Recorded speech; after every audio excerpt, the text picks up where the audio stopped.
Welcome to the very first annual in-person Astro Awards, brought to you by our generous partners, Firefly Aerospace, Space Point, Starbase Brewing, and Cosmic Perspective.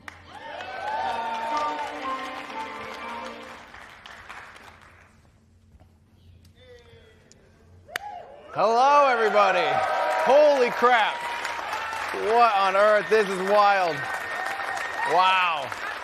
Wow. All right. Hello and welcome to the first ever in-person Astro Awards. Yeah. I mean, come on. What? So this is pretty ridiculous. It's something that I've dreamt of doing for a long time, where we bring people from all around the world, literally, to come into one room and celebrate human achievement and just the incredible things that have happened specifically in the last year, to kind of remember and just reflect on how awesome humans are, right? When we all get together and we do incredible things, that's what this is about here today. So just keep that in mind, that we're here to have fun, we're here to celebrate, and we're here to make new friends, and I like your guys' helmets. This is awesome. So, all right, the point, like I said, the point of all this is to get together. And, this is something that I've wanted to do ever since I started the Everyday Astronaut channel in 2017. I was like, why aren't we, celebrating space flight like we do? We have cell phone awards, we have video game awards, we have car awards, music, movies. Everything has an awards ceremony where we celebrate these things, but not space flight. And to me, this is one of the most important things that humans do, is we go and explore the cosmos. We reach out beyond our own planet and try to learn more about the universe that we live in, right? And to me, this is actually the most important thing. So why aren't we celebrating it together? Why aren't we, cheering on the people that are making this happen? So I actually started doing this back in 2017 in basically it was a bedroom of my house. And you're going to see how it's kind of evolved from then until today. SpaceX and SES-10 and the first reflight of the orbital class booster. Yeah.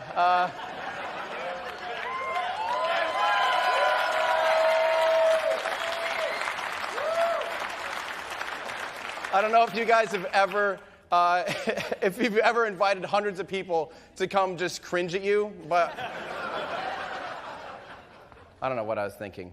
By the way, before we move on, everyone, let's hear for Scott Manley for doing the voice of God here. How awesome is this? Scott has been a huge help, and it's been so fun to have him here this weekend. We'll be bringing him back up on stage near the end, so be sure and stick around. We're going to have a fun little panel. So everybody, Scott Manley. We've got a lot of exciting stuff to do today. But so back to the whole point of all this and the cringy videos and all that stuff. We're doing things a little bit differently. Normally when we did the Astro Awards, which was never really a thing besides just a wobbly little thing that was a desk weight, being like, here's an Astro Award. What we're doing differently this year, we used to just basically say, hey, we're going to just celebrate cool things. There's no order, there's no best, there's no anything. We're still trying to live by that because I don't want this to be a competition. It's not a spaceflight and exploration really isn't a competition. Of course, there's competitive spirit behind things, et cetera, et cetera. But I don't want it to be, some we won and you did it and So what we did is we're still going to be giving out a handful of Astro Awards, generic Astro Awards, like good job, you did something awesome. Here's something, remember how cool you are.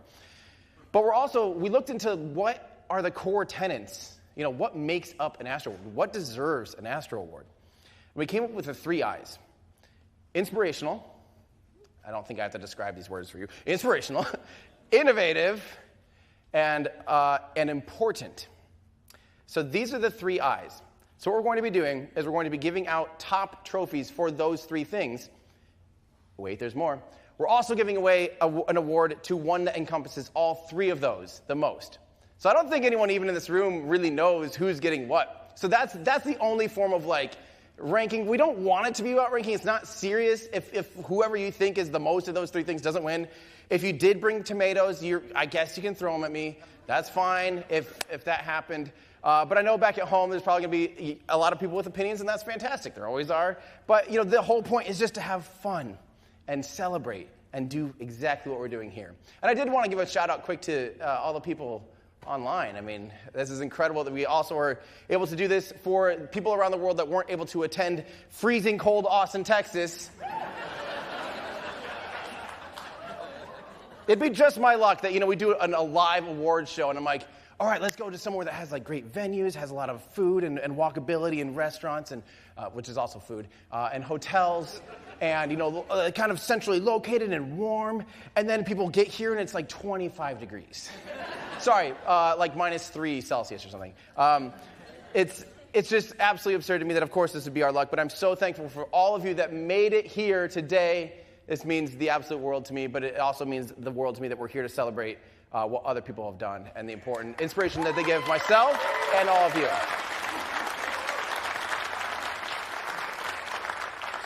So we're going to start off the Astro Awards with going over 2023, just kind of by numbers, like the collective royal we of what we're doing, and we're going to see how many things happened throughout the last year. So last year there were, and this is a little bit in contention, 2023 had approximately 223 orbital launches. Some people say 226. I don't know how there's Jonathan McDowell says 223, so we're going with that. That is up from 186 in 2022. So that's yeah, that's insane, and it's just getting more and more ridiculous. We also saw a record number of astronauts in 2023, and if you include Virgin Galactic's Unity 25 that launched on May 25th, for a little brief moment in time, there are 20 humans in space at the same time. That's cool. But we even had a new on-orbit record of 17 humans in orbit at the same time. That is a new record. That's cool. That's very cool. It just means this is becoming more and more attainable, and something that we can actually look into and think about doing in our personal lives. Like, all right, I could go to space. We had a record number of astronauts throughout the year, up from 42 to 51. So almost a 25% increase. That's phenomenal. In space science, a fun little milestone. When I grew up, the word exoplanet never crossed my mind, and I don't think I know we hadn't discovered an exoplanet, when I was a kid. Now we've confirmed 5,566 exoplanets by the end of the year. Like, that's awesome. Again, just how are we doing this? It's just incredible, the amount of data that we're collecting and using to further our own knowledge. But next up, this one is, I think I might have missed. No, that's later. You're right. Sorry, next up, we're going to take a real quick little minute to reflect on some important and inspirational and people that unfortunately passed this last year, and just give a little memoriam to a few important people in spaceflight and the space industry.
Happen to lose a loved one, even period, whether it's someone that was on screen or not, your thoughts and prayers, or our thoughts and prayers are with you throughout the last year. But on a personal note, this is actually something really sad that I wanted to just mention. On our team, someone was supposed to be in the room with us actually this weekend. Andy Law was a really, really big inspiration for me, a huge part of our team, a website contributor, a moderator, and someone who also helped with the scripts for years and years and years, and a close friend of not only myself, but our community, and especially our team. Unfortunately, just last week, he lost his battle to cancer, and he planned to be here and also was going to do a bucket list trip of going to Florida. But Andy was one of the hardest working, most dedicated, most humble and kind and loving person who always reminded me, on behalf of everyone in this room and everyone listening, to think of the average person. If he instilled the everyday astronaut spirit more than I think myself even, because he would constantly ask me, does the average person know what this means? And I will always hear that voice in the back of my head whenever I'm writing a script, whenever I'm doing a script read through. I'll always be thinking about Andy asking, does the average person know what this means? He also taught me the importance of units and correct labeling of units. If you've ever seen videos of the past and you see wrong label, like capitalizations of units and stuff, I still mess up, but I will always think of Andy for that. So I just wanted to say on behalf of our team and our community, to Andy's family, he is dearly missed, and we're so sorry for your loss. But Andy, we're thinking of you, and we miss you dearly, and we'll see you on the other side.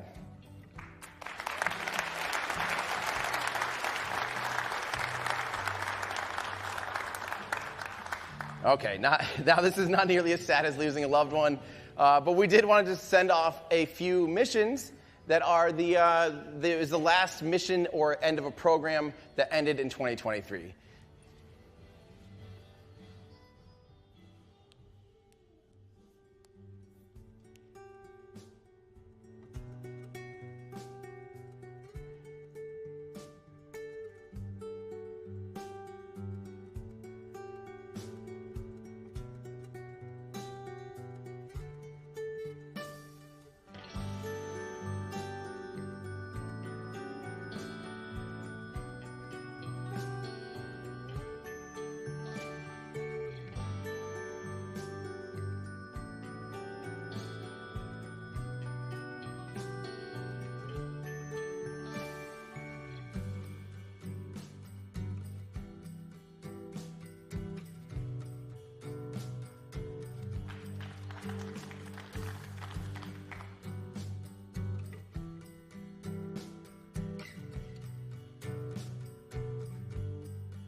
Okay, that was, especially B1058 was for sure a little bit cheeky.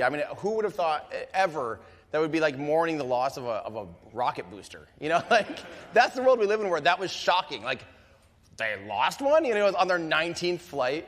That is still my favorite booster because, of course, that is the rocket that first launched humans in the commercial era for SpaceX with Bob and Doug for DM2, which is really, really fun. So rest in peace, B1058. All right, so before we actually hand out awards and invite people on stage, we do have some honorable mentions, and these are things that, they're kind of more like milestones. It's hard to say like what deserves an Astro Award, and we talk about this quite a bit. We debate it quite a bit. These are just cool things that are more like a milestone. Either nothing has happened or we already celebrated it in a previous year. So kind of like the beginning when we were going over the numbers, these are more specifically for a program or a company, something that they achieved, but maybe there's more to come. And we can give a little applause after each one. I don't know, whatever feels natural. I'm not going to tell you guys what to do. All right, the first one this was really exciting. Artemis 2. NASA introduced the first humans in my lifetime that are going to be going around the moon for the Artemis program. And as you know, we have Reed Weissman, Victor Glover, Christina Cook, and Jeremy Hansen. They're going to be going to the moon, and now, as most of us likely know, it's going to be next year now instead of this year. But I don't care how long it takes. I'm just really excited to see humans return to the moon. So I thought that was exciting. When we do, of course, when these guys go to the moon and come back safely after their mission, we will, of course, they will be, pretty hard to beat that for an Astro Award. So stand by, and hopefully we will see them again after their mission. That's cool. That's cool. Another fun one. This was a fun little one. Rocket Lab did something that's ever so sought after this year, but it wasn't quite like the full thing. So we debated this quite a bit, but they did refly a Rutherford engine. So one of their Rutherford orbital rocket engines that they use on the Electron, they recovered the booster, they took an engine off, they did some testing, made sure everything's okay, and then they reflew it.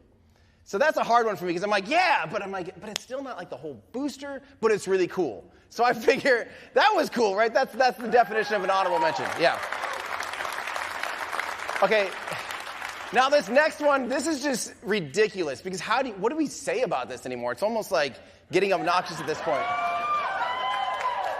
I can't give you guys an Astro Award every single year just because you broke your own records and the whole industry records every time you do something. So we just gotta say this though. This is definitely worth celebrating. SpaceX flew 96 missions last year, 98 if you include the Starship prototype launches. Obviously, SpaceX has gotten awards in the past. But this is the first. For this, though, with it just kind of being a milestone, we just have to say, cool, good job, guys. Good job, SpaceX. Another fun one, again, like this, you gotta end at some point, but Curiosity. We're celebrating a mission that is a 2-year mission that's celebrated its 13th year. A 2-year mission on its 13th year.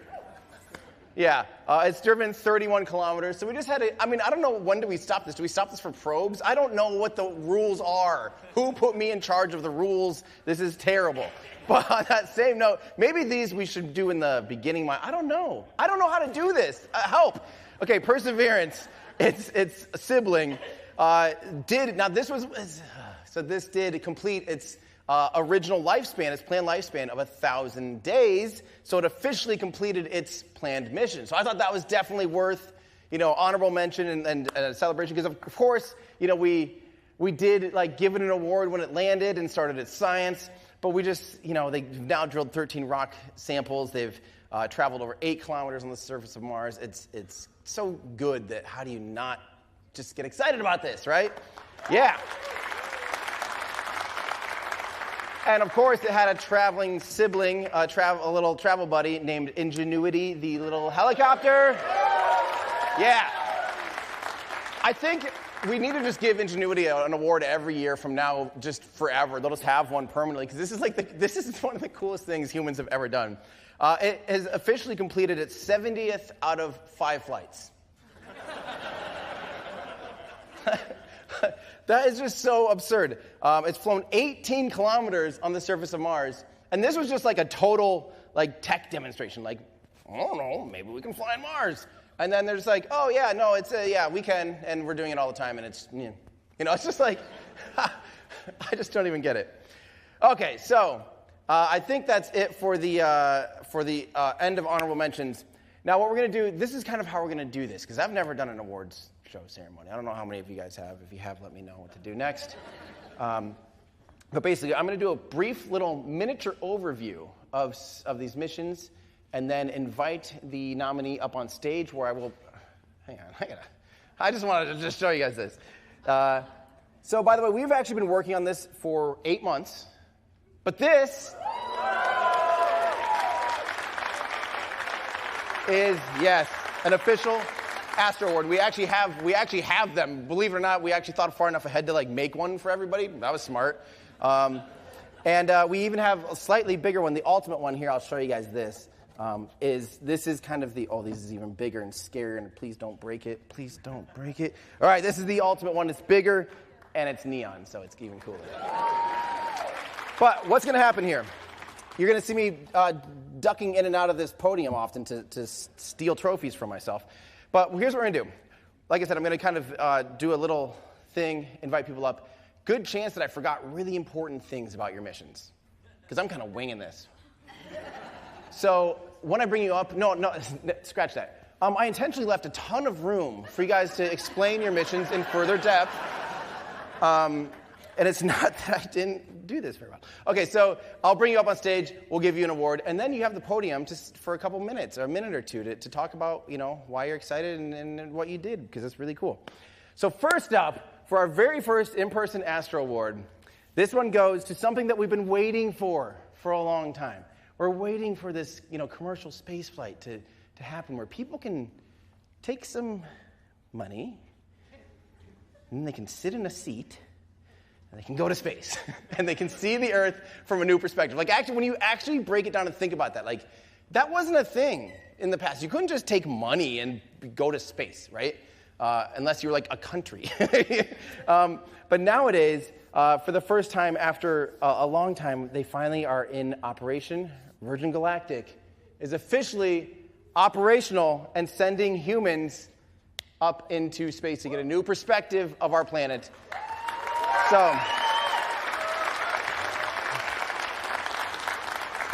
this is big because we've been waiting a long time to see this program come to fruition. And it's been sometimes a patient adventure, but this year, by the end of the year, all of a sudden, boom, operational. And it just started going. And it's been so exciting to watch them fly. People that I know, like I know some people in my life that have just ridden and got to see, Earth from space.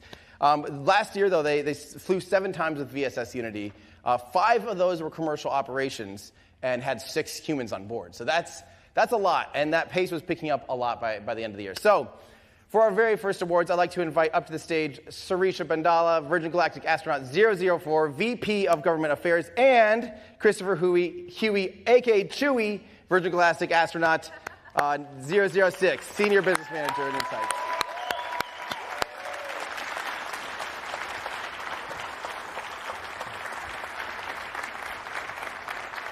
Why, hello. Yeah, I don't know, are we doing this? We gotta find Kelly.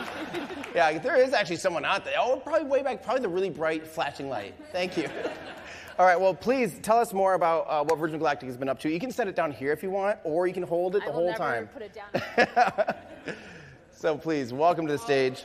My goodness, this is so exciting and unexpected. We didn't prepare anything. Yeah, we did. They told us we were gonna win before. So I wrote a speech. Oh, amazing! Thanks. Wait, Chewy, this is blank. I thought we'd wing it. All right, we can do that. Well, we are so honored to be here on behalf of the entire Virgin Galactic team. I mean, Chewy, you and I have been with the company for years, and we've seen this team take an idea and turn it into a reality through hard work, ingenuity, passion for the mission. I mean, this is an award for everyone at the company. Absolutely. I mean, a huge thank you to all of our colleagues at Virgin Galactic, past and present, our teams in Southern California, New Mexico, Phoenix, London, and beyond, who have masterfully worked to design, build, fly an amazing, ingenuitive space flight system and deliver an amazing and empowering and just epic human experience. 2023 was a really big year for us. 6 space flights in 6 months. Which is huge. And even more amazing than that is just the people that we flew on board. We had our Galactic 2 mission with Keisha Shehoff and Anna Myers, who were the first citizens of Antigua to fly to space and the first mother-daughter duo to fly to space. And we had researchers from the Italian Air Force, IIAS, and SWIRI conduct research on board our vehicles, not only to further our reach into the universe, but to better lives here on Earth. We had John Goodwin, the second person with Parkinson's that ever fly into space, and the first Olympian.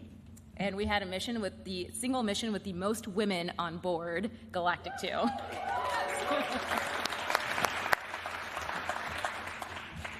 And we had the first non-Wookiee Chewie in space. Amazing. So we just want to say thank you to the entire Astro Awards team, of course spearheaded by the Everyday Astronaut.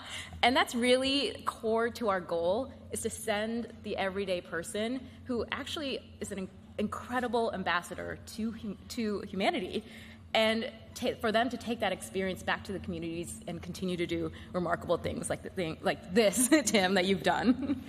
And we're really excited for this year to come. We've got a space launch window opening up next week for our next Galactic 6 mission, right? Yes. And, we're developing a new fleet of spaceships to make this so much more common. So thank you. Thank you. Thank you, guys. Thank you so much for coming. Congratulations and thank you. So good to see you.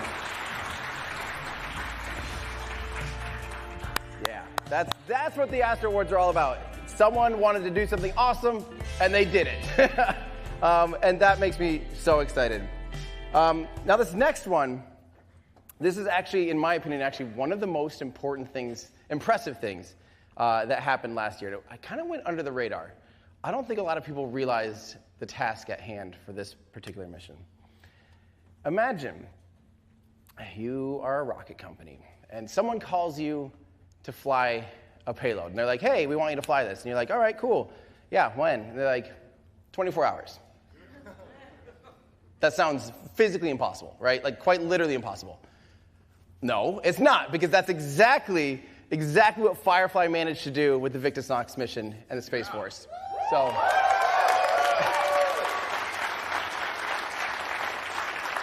let me actually break this down again, because this was actually a contender for the most important mission, because this is actually, when you really stop and think about what they did, took a payload that was not encapsulated into a vehicle. They put it into a payload fairing. They got a phone call. They put a payload into a fairing, put that on top of the rocket, rolled the rocket out to the launch pad, uploaded the software to the rocket of the trajectory where it's going, did all of the things that would normally take quite literally months or years, and they did it in 24 hours. That's unbelievable.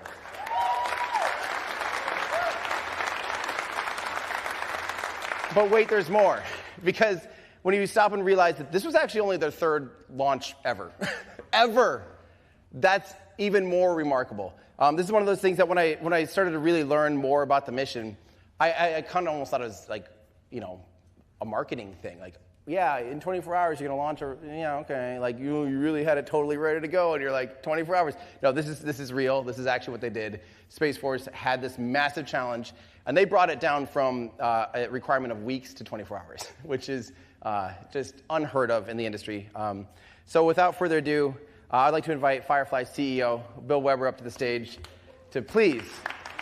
And, Bill Weber. We also have Major Jason Athelson from the United States Space Force, as well as Jason Kim, the CEO of Millennium Space Systems. Thank you guys so much. Congratulations. Thank you for being here. Thank you so much. Congratulations. Thank you. What a phenomenal mission. Yes. And let's get you guys your trophy, and we'll, I think we have more to come, so you guys can take one of these all around with you. Right. We're going to give them, since there's so many of them, and this was such a they had the greatest show up. Look at these guys. So we're going to make sure that they have plenty of time to thank people. But without further ado, the mic is yours, guys. Let's hear more about it. Awesome. Thank you, Tim, and thank you. This is just so cool. A year ago we were in the trenches, and I just got to call out. We had two of the best industry partners to partner with on this mission, in Firefly and Millennium. Give it up for them, really. This is.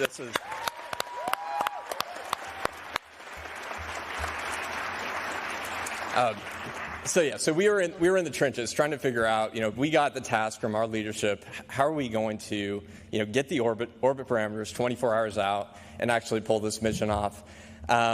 It doesn't surprise me that we're standing here today, because we really dreamt big, and we just went for it, and that's kind of a difference that I think you're going to see in the future from our office and from the Space Force in general. Just on behalf of the Space Force, and I really appreciate the award, really appreciate the recognition, and there's more to come. Yeah, hey, I'll tell you, when we found out that Firefly was nominated for this award, many of you know there's a lot of different publications and industry awards that get discussed. This is the only one that the folks at Firefly were really interested in when we found out that we were nominated, which I think almost guarantees we won't be nominated for any others because I just said that live stream. But Tim, I will tell you, on behalf of not just everybody at Firefly, but the folks in the room and the people online, Everyday Astronaut embodies just the excitement all of us brought whenever we came to this sector, whenever we came to the challenge that we're involved in right now, or whether you're just somebody that's a fan. I don't think I've met anybody that looks up in the sky and says, yeah, I'm not interested, not at all. Now, I may not understand it, but we have people like Tim who make it their mission to make sure that everybody understands what's going on. And it's brought it so that we get stopped on the street and people are like, hey, Tim said this. You guys need to go ahead and make some changes to your rocket. Like, all right, well, we'll take that under advisement. Thanks a lot. So what I will say is, when we won the task order, there were a lot of people that said, "Wait, what? We're going to do what? In what time? Who wrote that proposal?" Right? So, but that same group of people were the Fireflies that said, okay, we will do that. We will do that, and we'll do it successfully. And then, not only that, at the end of that mission, those same Fireflies were saying, we can do it faster. We can do it again. Let's go. Let's make that a part of the way that we consider launch, and everything that we do going forward is it has to be responsive. Because until it's responsive, then we don't complete the commercialization of space. We don't make it so that everything that needs to get there can get there when it wants to go, not when there's a schedule that will allow it down the road 9 months, a year and a half from now. So all I'll say is this. On behalf of everybody at Firefly, you have no idea just how exciting this was for them to complete the mission. But I think we're just getting started. And, we had great partners in this. I've been in or around government contracting or working with our government partner most of my life and career, either in or out of uniform. We couldn't have had a better partner in Space Safari and RSLP and SLD-30. They had to change the way they did business, too, in order to do something that took months or years in the past and do it in a 24-hour call-up. And they did. So they changed as well. We couldn't have had a better partner in Millennium. And I know, Jason, we both will perform responsive space with other partners, but it was really cool to do it with you guys first. And we're excited because everybody who does what we do is capable of turning it in that kind of a time frame, and they will. We were the first, but we will not be the last. So it's going to be really, really exciting to see what comes next. So thank you all very much.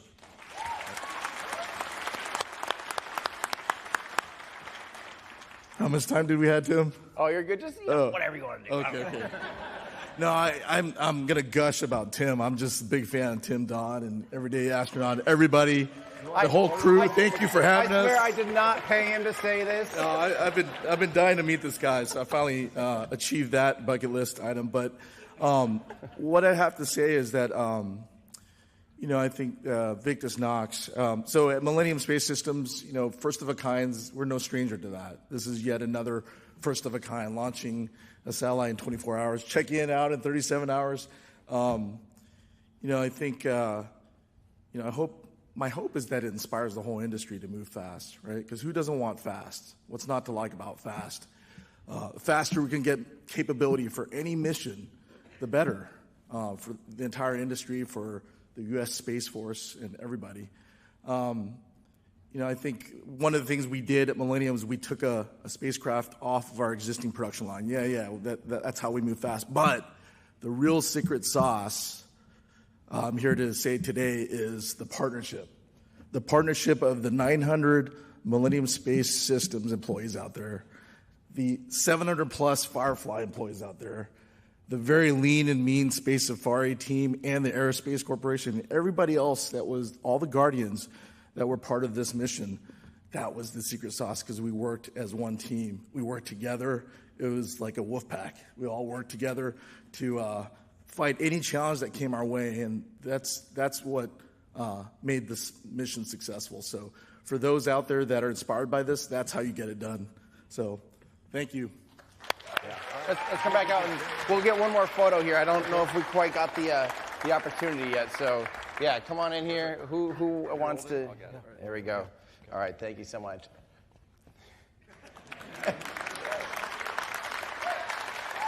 All right, let's hear it one more time, guys, for Victus Knox. Incredible mission. Thank you, guys. Yep, we'll see you in a little bit.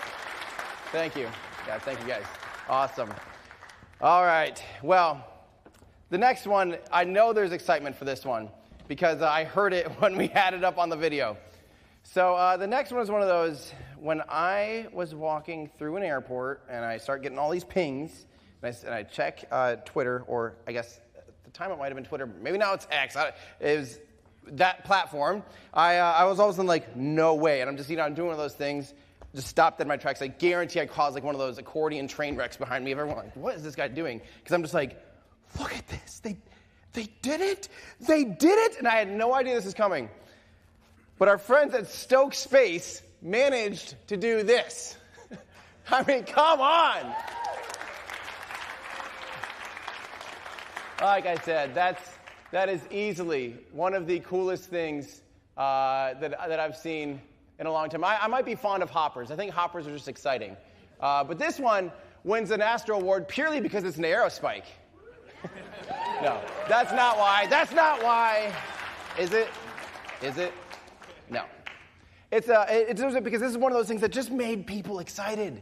People just saw this and they go, can you believe it? They did this. And what's cool about this vehicle, so this is plans for it to be their upper stage, basically. It's a prototype of their upper stage.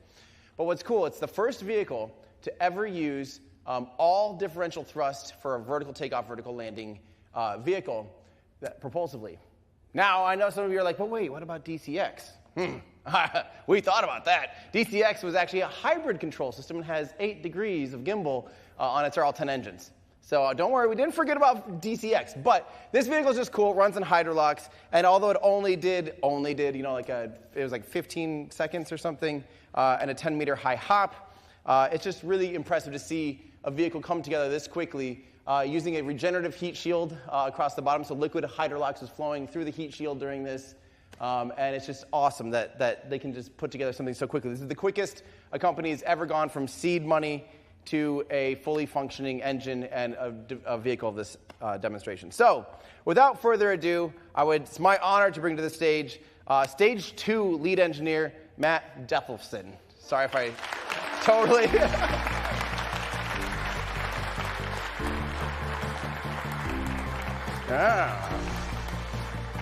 How'd I do on that last name? Was it nailed it, actually? Really? Yeah. I nailed it. Pronunciation. Here you go. This is your Astro Award. And please take to the mic, everybody, Matt with Stoke.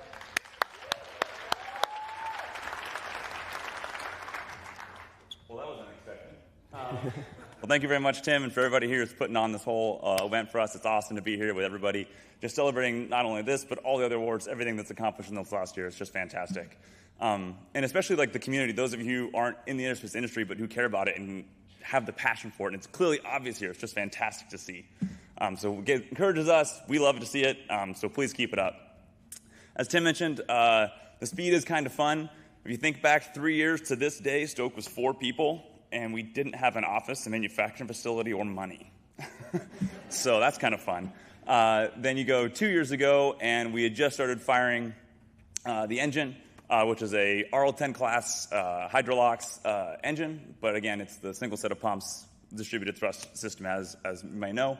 And then we developed the vehicle, tested it, and this vehicle itself went from raw material to flight in about 4.5 months, which is kind of fun. So it's pretty sweet. And there's more to come. So not only were we taking all the lessons that we learned with this vehicle, we learned gobs of lessons, as you always do with every test. It was pretty sweet. We're also working on the first stage bunch right now. So as many of you probably know, our first stage is a full-flow Methalox engine, 5 major components, both pre-burners, both pumps, and the main combustion chamber, all are in development. We're working through that. It's pretty sweet. So more to come on that regard. Very excited to be able to share all that with you in both first stage and second stage improvements as we move through the next year or two. So yeah, with that, just again, thanks everybody, to Tim, to the whole community. This is fantastic. Really appreciate it. Thank you so much. Matt Dethelson, everybody, Stoke Space. Let's hear it for them.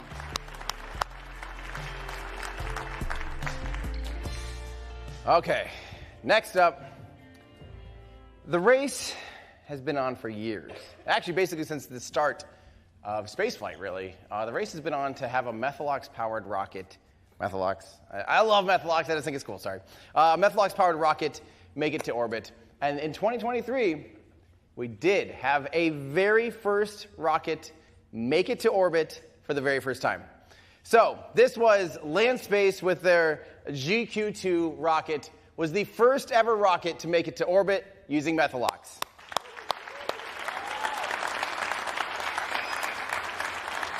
So on July 12th, we saw their first successful launch, because they had tried launching once in 2022. But this was from the GQuan Site 96 with a mass simulator. And it made it into orbit that time. They also already launched another time in December, and this time they put a proper payload into orbit. This rocket is actually a lot bigger than it looks. I was shocked when doing research on this rocket a bit ago that it's 50 meters tall. I mean, that's 160 feet tall or whatever. 3.3 meters wide, so it's quite a large vehicle, over about 10 feet wide. It can take 6 tons to low Earth orbit. It has 4 main engines and then a single engine on its upper stage. And this is the first rocket made in China to be funded entirely with private money. So I thought this was awesome, and one of those, congratulations, they won the race. And it's ironic, though, we have so many, we just had, at the beginning of this year, we had United Launch Alliance successfully launch the Vulcan rocket, which the booster is powered by methane. They were in that race for a long time, so as, there's Starship, there's so many vehicles that were just vying to get this spot for the first one, the one to put in the Wikipedia for the first orbital Methalox rocket. But GQ2 managed to do it, so I thought that was awesome. Unfortunately, we have reached out to Landspace via a few different methods and never heard anything back. But we do have an award for them, and if you're out there, Landspace, please find your emails, and we will ship you this award. It'd be our pleasure and our honor, sincerely, and from all of us in the space community, congratulations on an incredible achievement.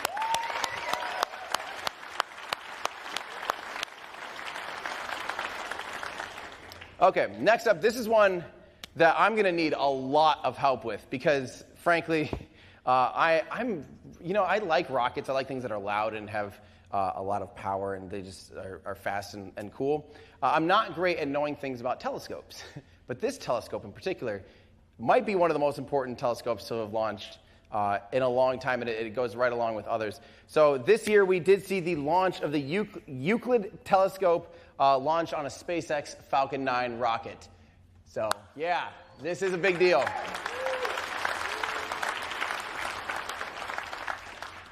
On July 1st, Falcon 9 lifted off from Slick 40, but 1 month later it delivered the Euclid satellite out to Lagrange Point 2. Now, why this is a big deal? So I don't know if you guys have ever heard of a little telescope called Hubble or James Webb. These are some pretty neat telescopes, but this goes right along with it with a 600 megapixel camera. That's not bad.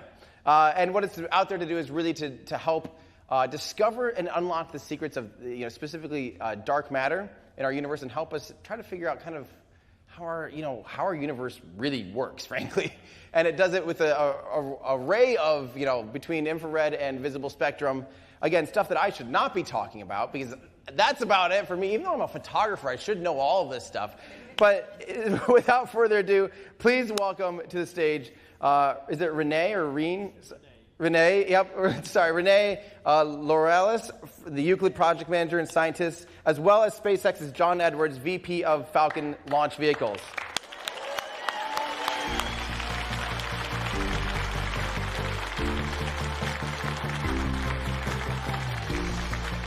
Congratulations.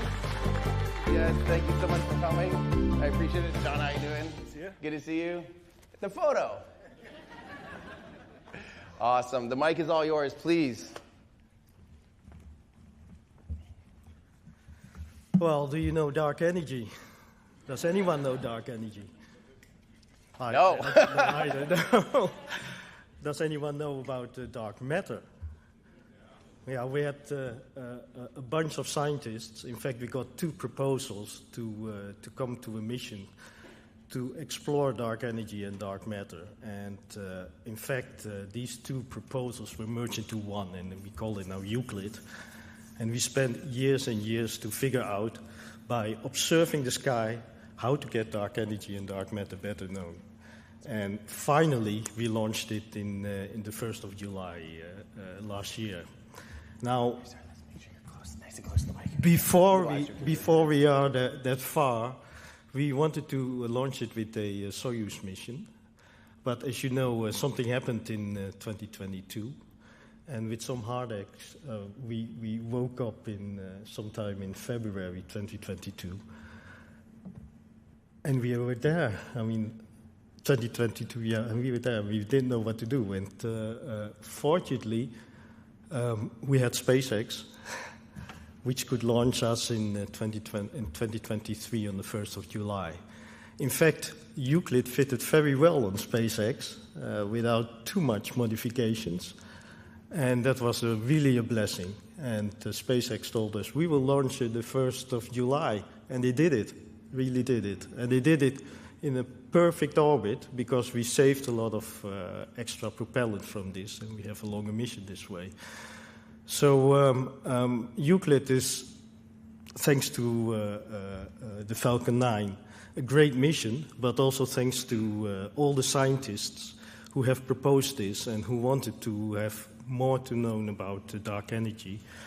It's also the team at ESA, the project team, who did a lot of work to get it flying and also to get such a beautiful telescope together. And you have seen all the nice images we have shown in November. So I would like to thank ESA, also thank SpaceX, but also, most of all the scientists who are trying to understand dark energy and dark matter. Thank you.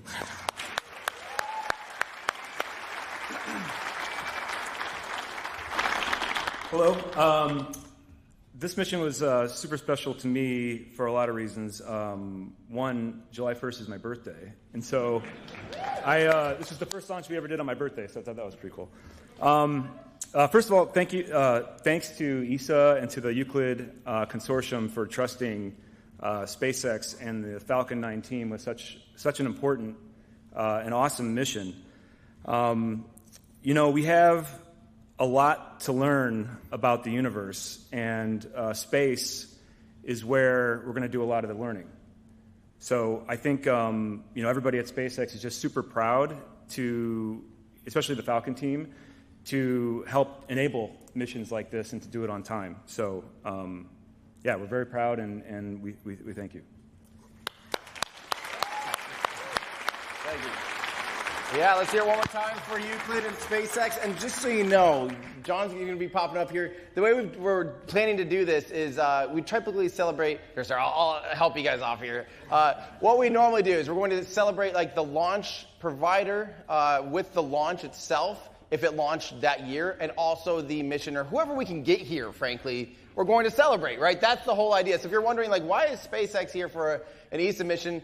They're the launch provider. Whoever the launch provider is for these missions, we're going to bring them up and celebrate too. So now this was confusing. I remember last year, between 2021 and 2022, when James Webb launched, we kind of just, James Webb didn't get the top award that year because it had just launched in 2021. So we were celebrating Ariane Space that year, and I remember everyone was like, "But James Webb." I'm like, James Webb hasn't really done anything. Like at that moment, it's like it's just coasting out towards its point. Once James Webb began its science, we were like, yeah, and so in 2022 is when we gave a proper Astro Award. That's just, I'm trying to help you understand my logic. It's probably wrong. But okay, anyway, next up is a mission that just, sorry, I don't think this is right. This is a mission that did not just launch. This was a mission that launched a long time ago, and I actually remember watching it, and this is one of those missions that when it launched, I was sitting there saying, this is one of the coolest things, and I don't think people know about this. I remember asking friends and family if they had heard anything about this, and no one did. And then just this year, we have a little bit mixed up. Okay, so can we just see what the next one is and we can clap for it? Because I'm not sure if it's this one or that one. Okay, this one goes to Psyche. Okay.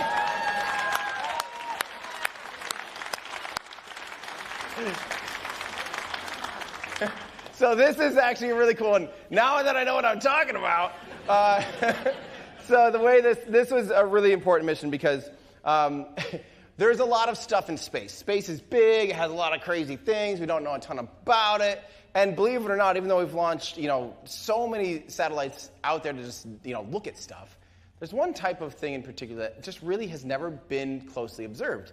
And so Psyche, or asteroid 16, is a metal asteroid. It's an mostly entirely metal asteroid that we don't really know much about. And to me, those are the most exciting missions, is when you send something out to a totally unknown object and you go, I guess we'll find out. And that, to me, is like one of those, yes, this is very, very cool. So on October 13th, SpaceX launched a Falcon Heavy with a 2,700 kilogram payload. And so it has a handful of instruments on it, including a multispectral imager, a gamma ray detector, neutron spectrometer, magnetometer, gravity. I'm not reading anything. This is all off the top of my head. Gravity measurement device and deep space optical communication. But the cool thing is, this is something that I think is really fun. This is the first deep space mission to test and demonstrate optical communication. So if you will play for us for 1 second. I don't know if we did this or not, but yeah, let's give it a try. The mission directors did receive a video from this. Well, you can look it up. They received a video of a cat from deep space at speeds of 267 megabits per second. From deep space! Like, that's incredible. Yeah. There's over 30 million kilometers away. I almost said 30 kilometers. Like, wow. 30 million kilometers away. Got 267 megabits per second. And compared to the normal deep space network, that's over 100 times the normal bandwidth. It's sometimes a lot more than that, too. So it's a huge leap up. And importantly, it doesn't clog up the deep space network, too. So now here's the thing. This is not going to reach Psyche, the asteroid, until August 2029. So remember that whole, who gets the award? This is what I'm talking about. SpaceX did the launch, and Psyche is kind of just coasting for a while, but it did launch successfully. It's been a huge success. So without further ado, I'd really like to welcome to the stage Ben Weiss, Deputy Principal Investigator of NASA's Psyche Mission, and John Edwards. Don't get too comfortable in that seat. Come on up here.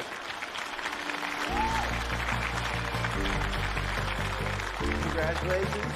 Here's your Astro Award. Thank you so much for coming. And I'm making you switch hands. Yeah, photo time.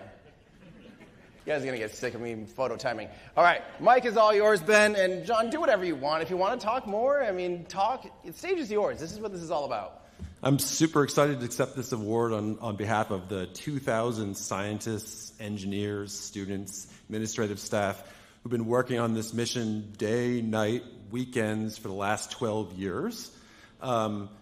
We've come to realize that building a space mission like Psyche is truly a wonder. It's more complicated than any particular human can understand in its entirety. Each of us only understand a small part of how it works. So the only way that's possibly going to work is if each team member is truly invested in not only their own work, but also in the success of the whole team. So this is a great honor for all of us.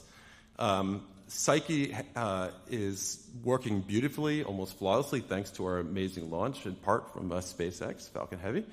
And our next major milestone is a flyby of Mars in 2026. And then, as you heard here, we'll get to the asteroid in 2029 when things get really interesting. So there's a lot more to come. We're, again, very delighted to be here and grateful. Go Psyche. Yeah, I was told I was going to come up here 3 or 4 times, so all my speeches are very short. But first of all, I just want to say thanks to NASA JPL and Arizona State for trusting Falcon with such an important mission on a Heavy, of course. I think it's pretty awesome that in order to learn more about the Earth, we have to send a spacecraft 500 million kilometers away to a giant asteroid. It just goes to show how important space exploration is. So everybody involved, you should pat yourself in the back. Like, this is a really important industry and a really important gig. So thanks. Thank you so much. Yeah.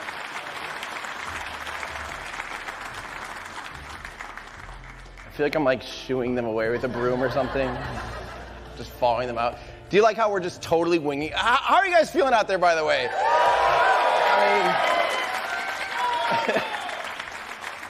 When I wanted to do this, I remember thinking like, you kind of plan in your head like what this is going to be like, but there's so many, we've never done this before. So it's like, how do we get them off stage and like, how do we bring them on stage? There's so many things that we're like, but it's going great in my opinion. I'm so excited about this.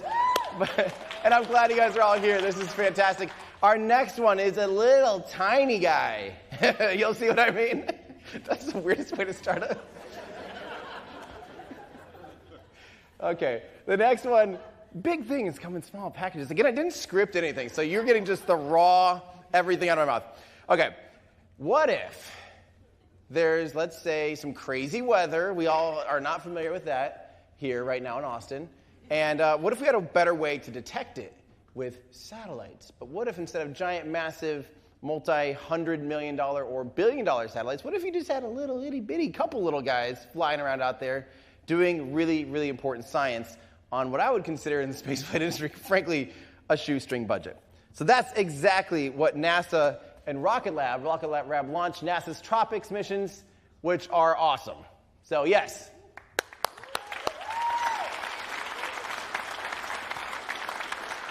On May 8th and on May 26th, each of them had a pair of Tropics satellites that were 3U-sized CubeSats that weigh only 5 kilograms. That's like 11 pounds. Using a scanning microwave radiometer that measures temperature, humidity, and just kind of tries to figure out what's going on in the clouds. I don't know if you guys have ever seen clouds, but they're kind of crazy, kind of hard to predict, I guess. I don't know. I'm assuming there's like a whole career out there for trying to predict weather. Sorry, that's... trying to make a meteorology joke? I don't know. But anyway, this was done for much, much, much less than a standard satellite. And to me, that's kind of that whole point of like making this more accessible, more affordable, and also doing really important things for those of us here on Earth. Because obviously, being able to predict and have better measurements of our clouds, and specifically for hurricane detection, can save lives. And if this is something that we can just deploy a handful of small, inexpensive satellites to give us imagine even 30 minutes or 40 minutes or an hour or 2 days or 10 days better prediction modeling, then that's what it's all about. So without further ado, I would love to welcome to the stage Tropics Mission Manager for Rocket Lab, Jane McNichol.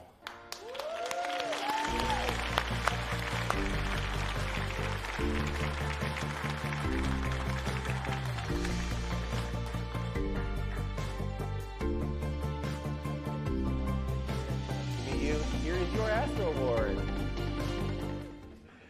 The mic is all yours.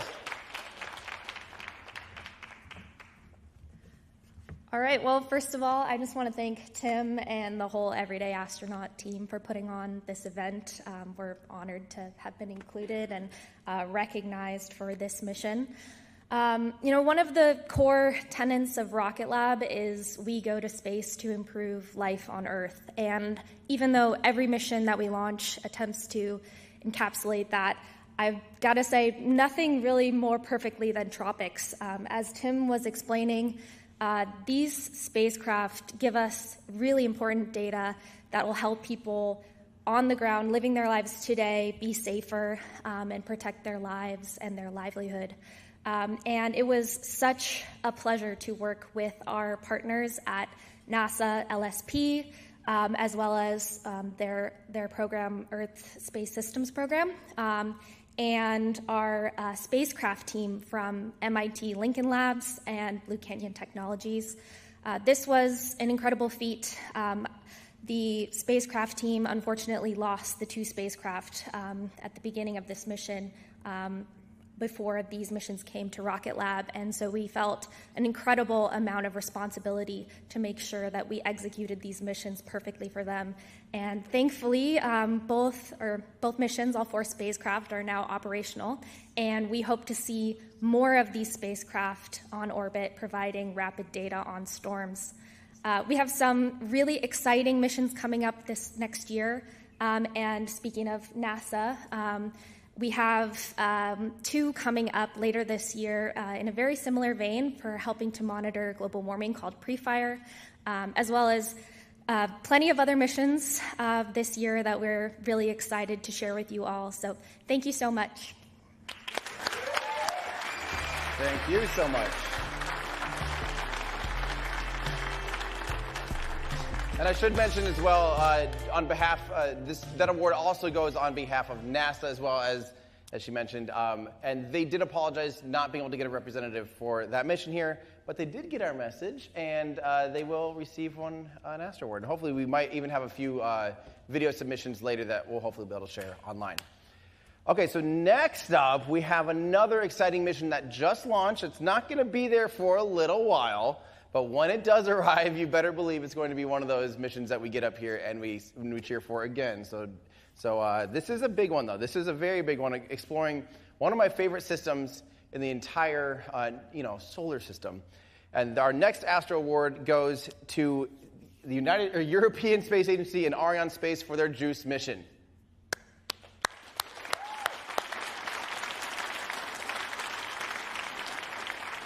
So on April 14th, an Ariane 5 launch for ESA. So by the way, this is one of the last Ariane 5s too. As you saw in our little send away, the Ariane 5 retired this year, and we're excited about the upcoming Ariane 6 rocket. But this is the Ariane 5 launched this mission. It's a 5,300 kilogram probe. That's, again, a little over 10 tons, or 10,000 pounds, sorry, 5 tons, 10,000 pounds, heading out to explore Jupiter's system. And so that's why it took such a massive rocket to be able to get a payload that size. I mean, that's a lot of mass going all the way out to Jupiter. Incredible launch. It's not going to actually get to Jupiter until, does anyone know besides the mission managers? Does anybody know when it's going to arrive at Jupiter? Crickets, okay. 2031, it's a long time. That's how long it takes, guys. That's what's crazy. But this mission was led by ESA, but it also had collaborations with NASA, JAXA, and ISA. So it is a bit of an international collaboration. But without further ado, I'm excited to hear more about it, and welcome to the stage Renee again from ESA, as well as Ariane Space's Aaron Lewis, who is the VP Cooperative Communications and Government Relations. Welcome to the stage.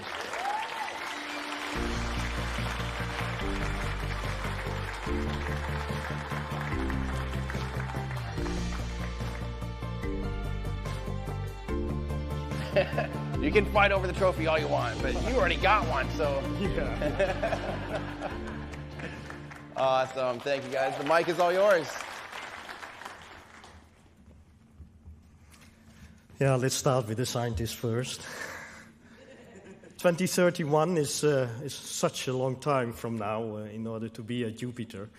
One special feature of JUICE is that it has solar cells. It has no nuclear power, but solar cells. And at Jupiter, there's not much sunshine, as you know. So it carries a lot of solar power with it in that respect. But yeah, it will make a lot of flybys before we are there.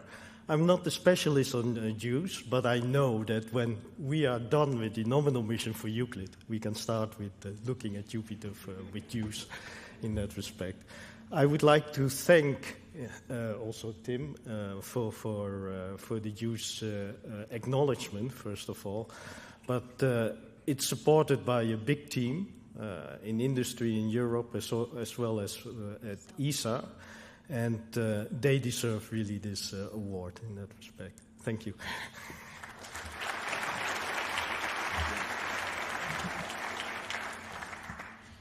Steve Martin once said, some people have a way with words, and some people have way.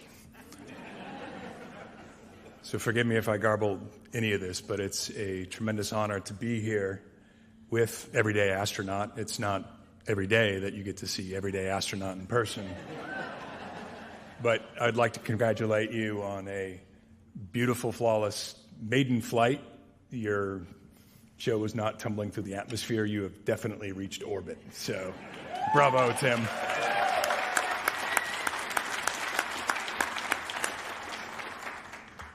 Like the James Webb mission, JUICE, which I would like to say was really worth the squeeze, like James Webb, we nailed the bullseye with that launch.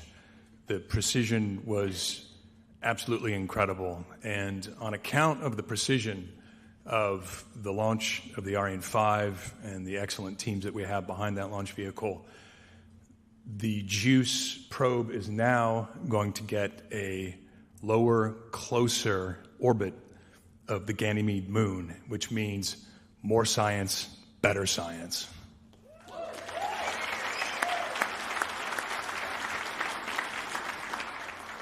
Now, one thing I would like to do is thank all of my colleagues watching from Europe right now, and I hope you'll indulge me as I try to pronounce their names in French.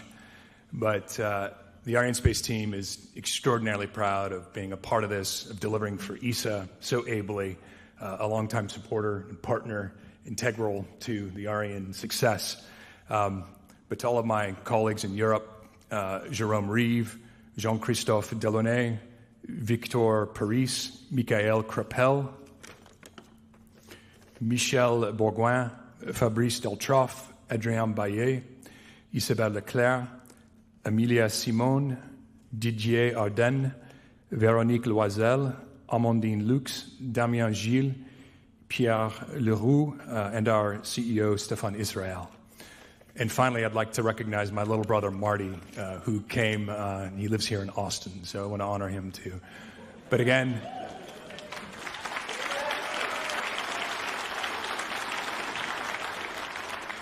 Arianespace is proud and honored to be part of this mission, and we're looking forward to the introduction of the Ariane 6, which will be the follow-on to the legendary Ariane 5. Thank you very much. Thank you guys so much. Yeah, absolutely.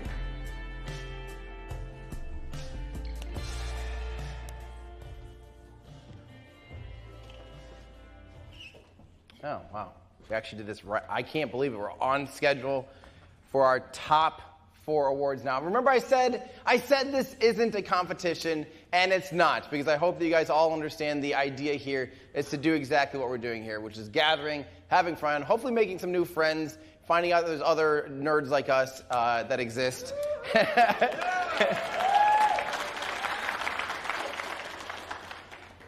But we did have a vote for the most influential, the most inspirational, most inspirational, most innovative, and most important missions. And then again, the top one for all of those.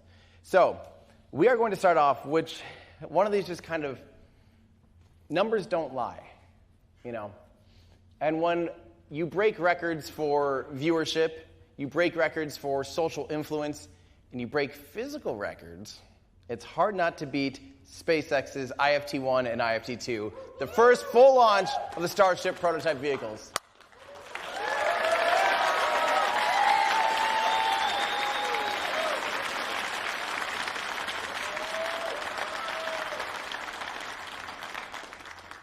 How can you not be excited about this? I mean, this to me is so inspirational for me, to feel the ground shake and literally just watch what looks like a skyscraper. You know, this thing is 120 meters tall, so about 400 feet tall, 30 feet wide, 9 meters wide. It is massive. It's the most powerful rocket to ever fly.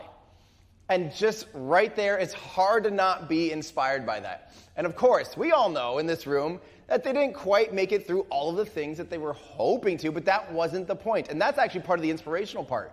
I know that a lot of people online might be like, well, they didn't even complete their mission. Why would this be worth celebrating?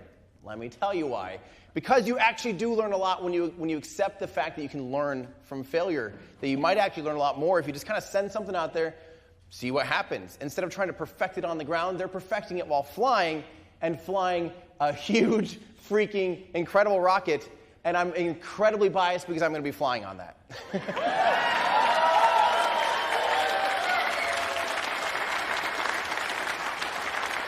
So no, I didn't skew the numbers. The numbers still don't lie. This was by far considered the most inspirational. And on that note, John, now it's time to be up here. John Edwards, again, VP of Falcon Launch Vehicles on behalf of SpaceX. Let's hear it for him and everyone else.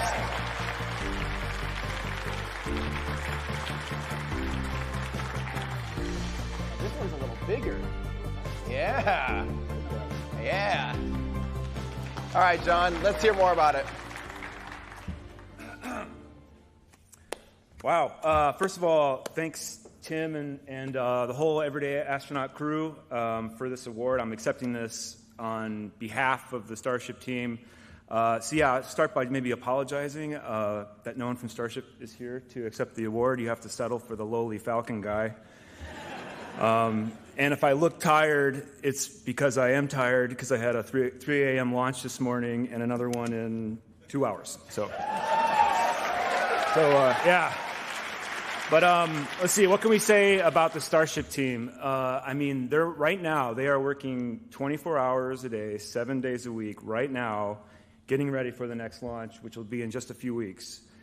And then after that launch, they'll be working 24 hours a day, 7 days a week, for the next launch, and so on and so on. I mean, this team is super hardcore.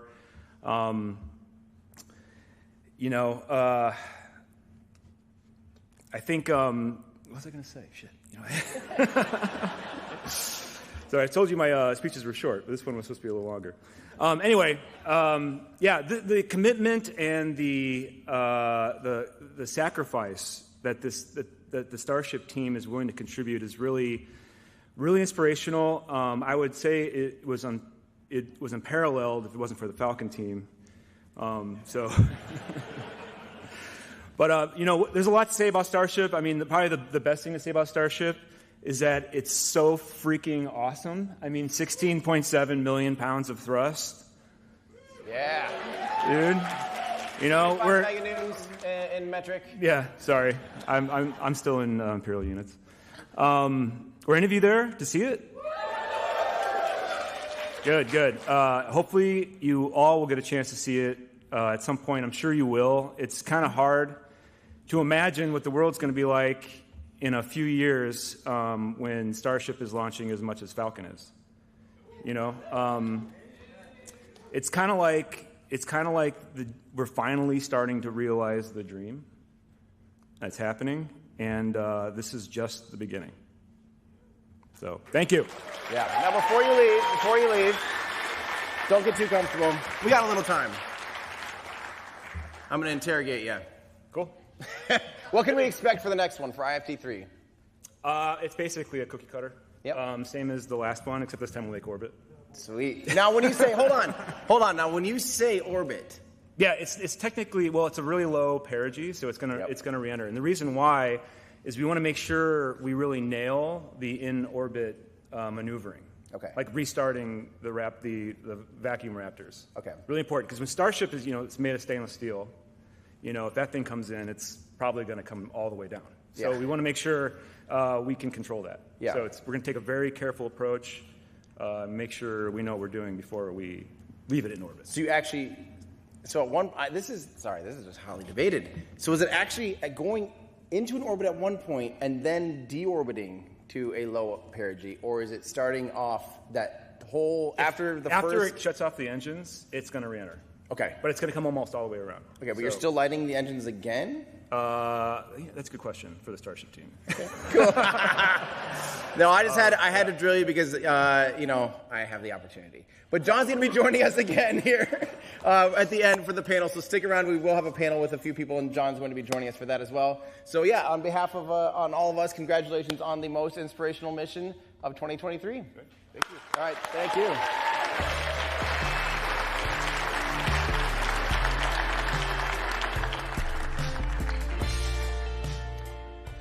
All right.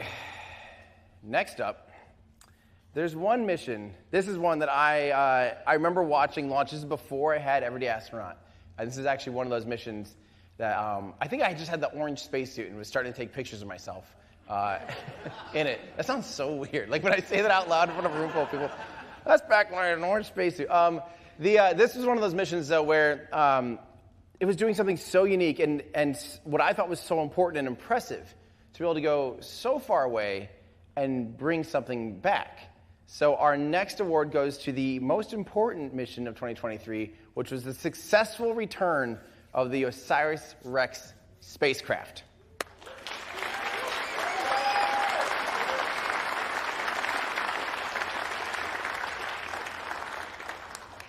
Okay, now this one, okay, ready for this? I am having to read this straight up because this is ridiculous.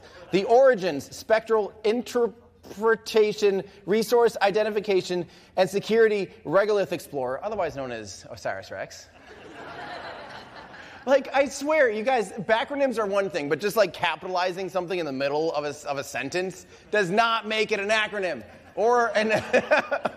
But Osiris Rex returned successfully after visiting astronaut Bennu on September 24th, 2023. And it's already, they've opened it and they have been starting to comb through the samples of the asteroid. And it's also still continuing its mission as well, heading out to asteroid Apophis. Is that how you say it? Someone, please, with more knowledge. Which will reach that in 2029. And they used a vacuum cleaner in space. I don't know if you're like a Roomba vacuum cleaner. I don't know if you guys have ever done a vacuum cleaner in space, but I haven't. But basically, they took like this circular Roomba-looking canister thing on a long arm, and then they just shot, I think it was nitrogen or some inert gas, into the middle of it so it could collect, basically just shoot all the samples up into this thing. And it actually did too good of a job. Like it collected so much sample from that little of gas that they couldn't even quite close it all the way. And they were actually nervous that they're like, we collected too much. But this is just one of those missions that's so exciting when we actually get physical things from unknown worlds and we start to look at it and go, holy crap, you just don't even know what we're going to learn from this. This might be one of those things where 20 years down the road, a little bit of sample might unlock a key to another sample or something else. You just don't even know. And that's what makes me excited. When we were talking about Psyche and some of these other missions, you just don't know. It's those unknowns that are so exciting because you just don't know. And someday someone's going to connect a few dots.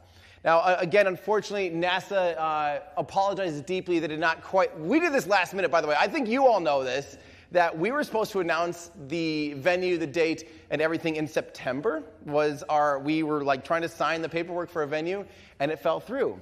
So we didn't get pen on paper until November, and we didn't send out invites until like early December. So for all of you that did make it, unbelievably thankful for the effort on all of, especially you nominees here, but all of you in the audience as well. So it's completely understandable that NASA was not able to get a representative here on time. So they will, again, I think, have an acceptance speech that we'll be sharing online at some point as soon as we get that. And we will also, of course, be awarding them their most important mission of 2023. As soon as I can find it from my secret little it'd be cool if I had like a little trap door and there's someone just but that's not what we did. Anyway, there we go. Congratulations, Osiris Rex, for the most important mission. Absolutely.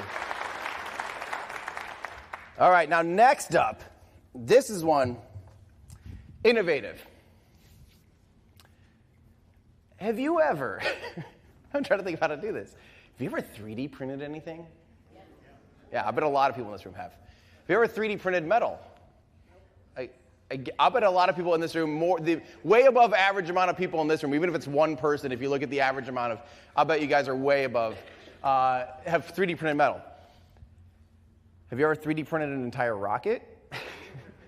Our next most innovative award goes to Relativity for their Terran 1 vehicle. Hold on. One second here. I'll keep talking about your...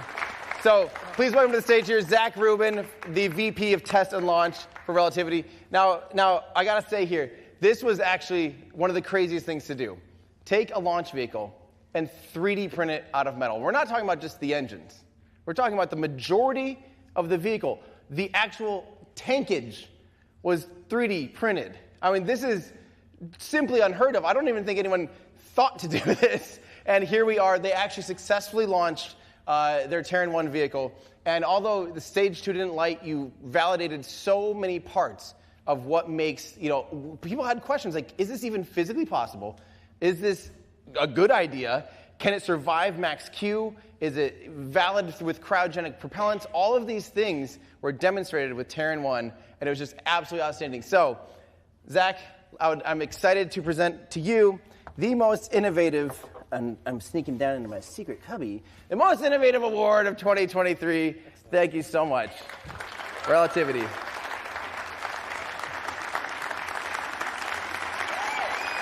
Awesome. Yeah, thank you. Yeah, I'll set it on the table here. Okay, so Tim invited us up here to get awards. This was the bribe. We made a book that really chronicled the start of the company from inception all the way through the first chapter, through first launch, signed by Tim Ellis. Oh, thank you very much. Hey, thank you. Oh, that's awesome. That was the deal.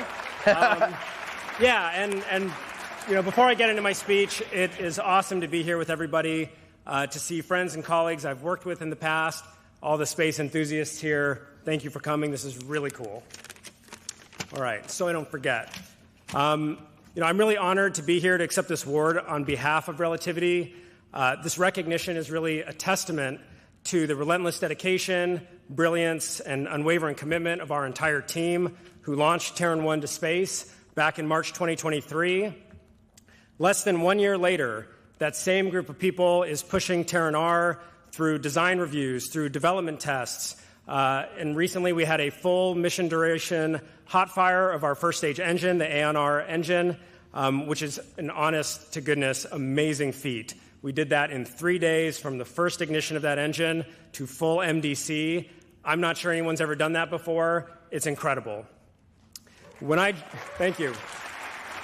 Yeah, kudos to the prop team and the Stennis test team.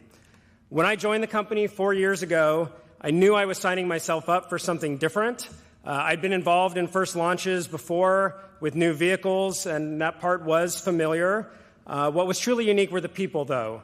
The people are what fuel our innovation, and they push our technology forward. It's just my opinion, but anyone can get a group of smart people together in a room and design a rocket on paper. It's not that hard, in my opinion. Building it for the first time definitely gets a little tougher, but where the real challenge is the first launch campaign, where you need the hardware, software, operations, and the team especially to come together.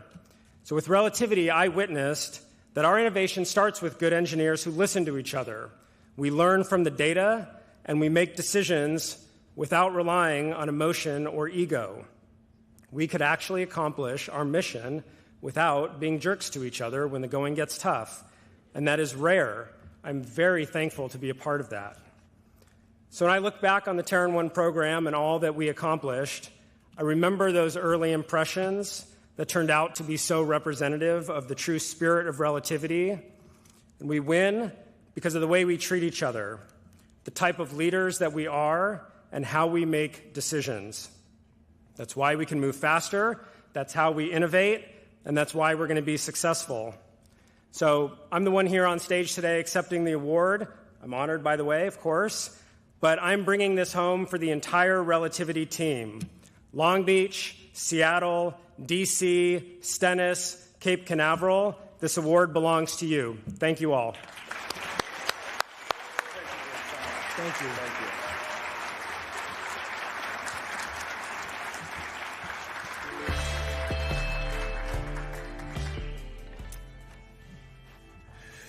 All right, guys. We are down to our most overall representation of inspirational, important, and innovative. And now this one, so like I said, we polled people. We got polls from the general public in our own communities just to kind of gauge the public interest. And one mission had such an impact, not only on one particular nation, but actually across the entire world. The most important, I feel like I need like a drum roll, please. The most important mission, yeah, there we go. Thank you so much. The most important inspirational, and innovative mission of 2023 goes to ISRO for Chandrayaan-3.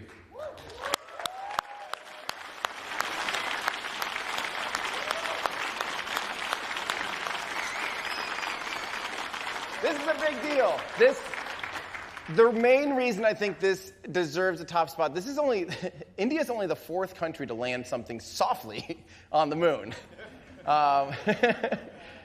This is absolutely phenomenal. This is one of those missions that inspired a country. And again, the world. But I remember seeing so many beautiful images on social media of people crying and cheering and celebrating and watching the launch, watching the landing.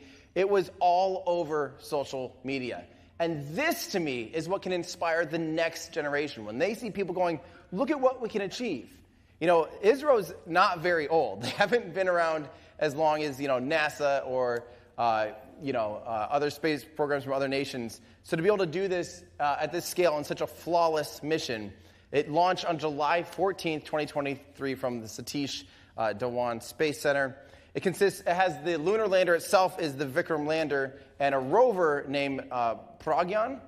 And the targeted landing spot was the south pole of the moon. So this is actually the first time humans have ever landed something on the south pole of the moon.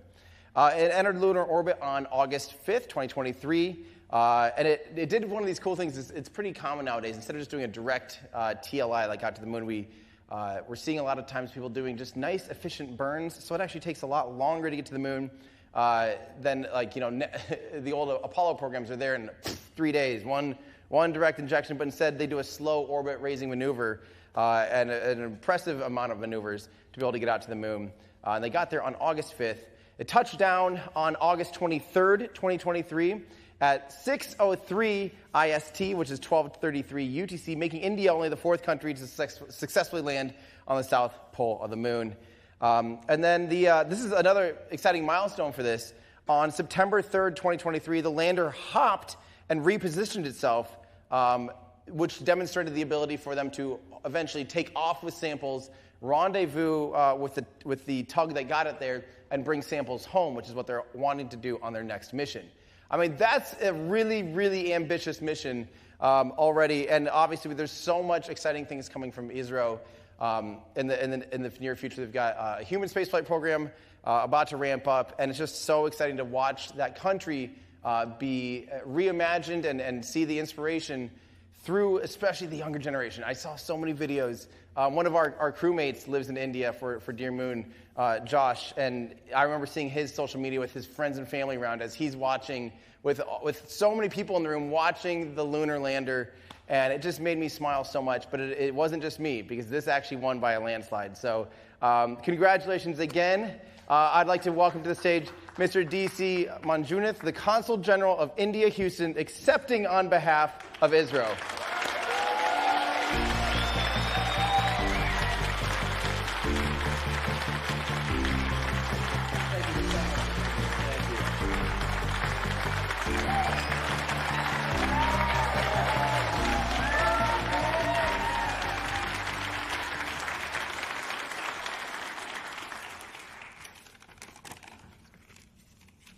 Good evening, everyone. I am but a diplomat representing the great scientific community of ISRO in India, so I will not pretend to fully know the rocket science and the liquid propulsion. On behalf of ISRO and its chairman, Sri Somnath, I would like to convey deep appreciation and heartfelt gratitude to Everyday Astronaut for this recognition.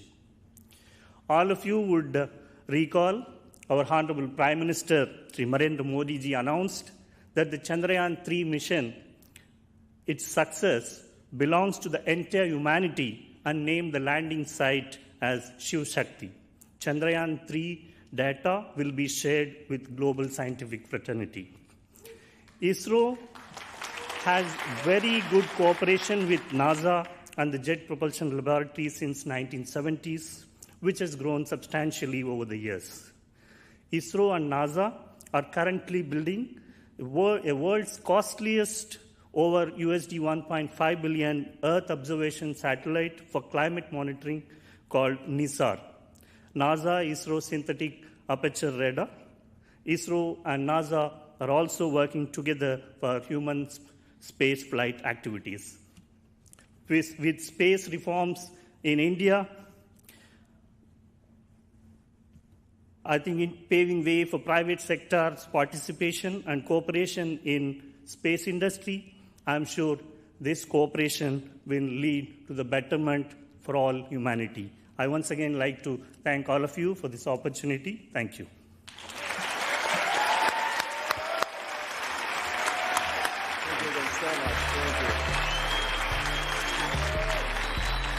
Here's your everybody.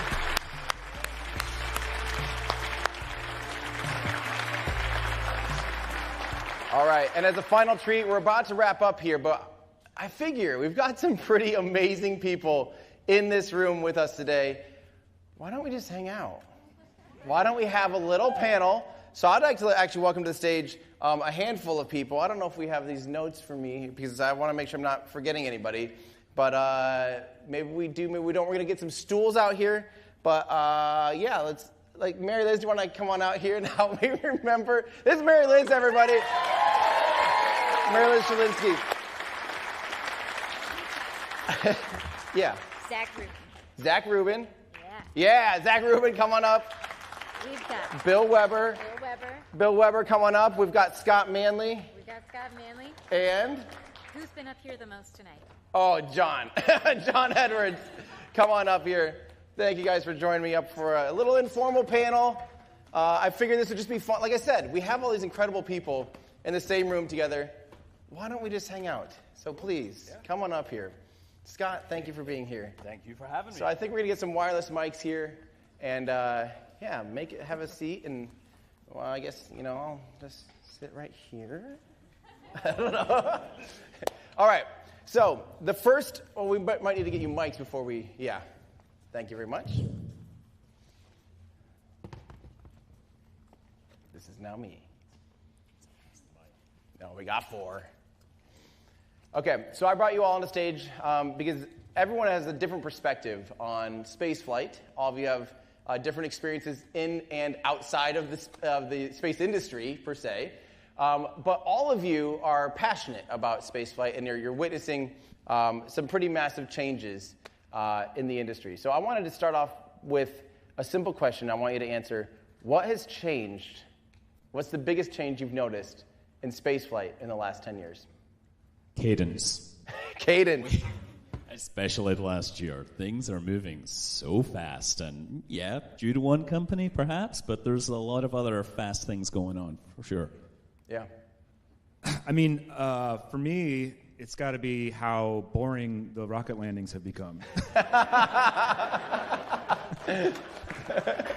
Yeah.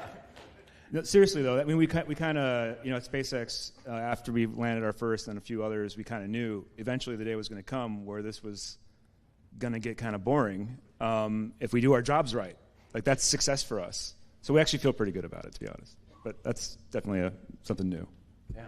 Yeah, I think I would say the democratization of space. So 10 years ago, if you rewind, nation states that could go to space, there was a handful of those. And, as evidenced by the last award, there are more and more nations that are getting to space today. But there are dozens, if not hundreds, of companies that are involved in that as well.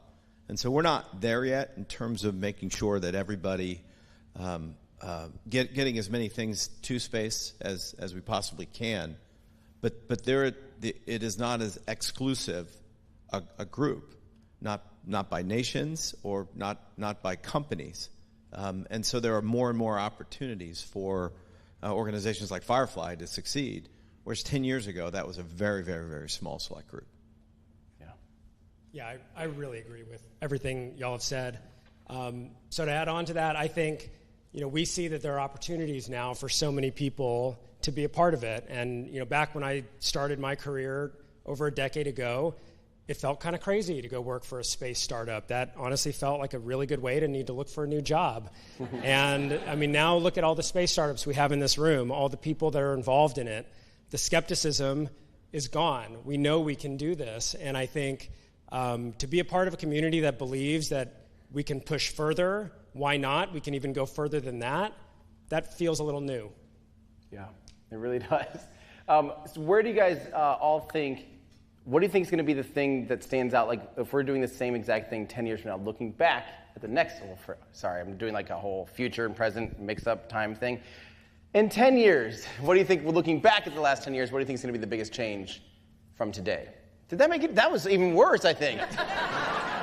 Are you wanting me to say reusability is going to be a next year? Is that what you're saying? No, I'm trying to say, when we do this panel again in 10 years, what do we look back and think is the biggest change in the last 10 years? So what do you think is going to be the biggest change in the next 10 years? There, was that so hard?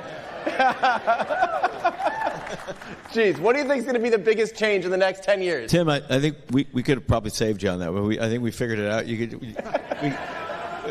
could do it. We could do it. Yeah. Yeah.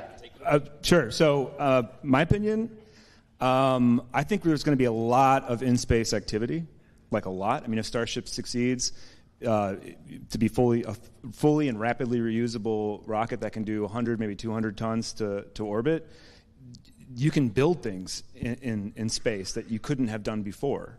Giant things, right? So I think there'll be a lot more activity just in Earth orbit. Obviously, the moon. We're going to go to the moon and stay there. That'll probably I'm be not the biggest staying thing. there. Well, somebody will stay there. You'll high five your way out or whatever. But yeah, permanent presence on the moon. I think that'll be a big one too. I would say it may not happen in 10, but why not be aspirational? We may be giving an Astro Award then for single stage to orbit. We may be at a place where now the conventional method to get there with two-stage rockets, we think we have solved that problem, and we're celebrating that as a don't look back and let's everybody move in that direction. You're going to break the tyranny of the rocket equation? I don't know. I mean, yeah? it will happen. Yeah. It will happen. 10 years from now, why not? SSTO is awesome. Zach?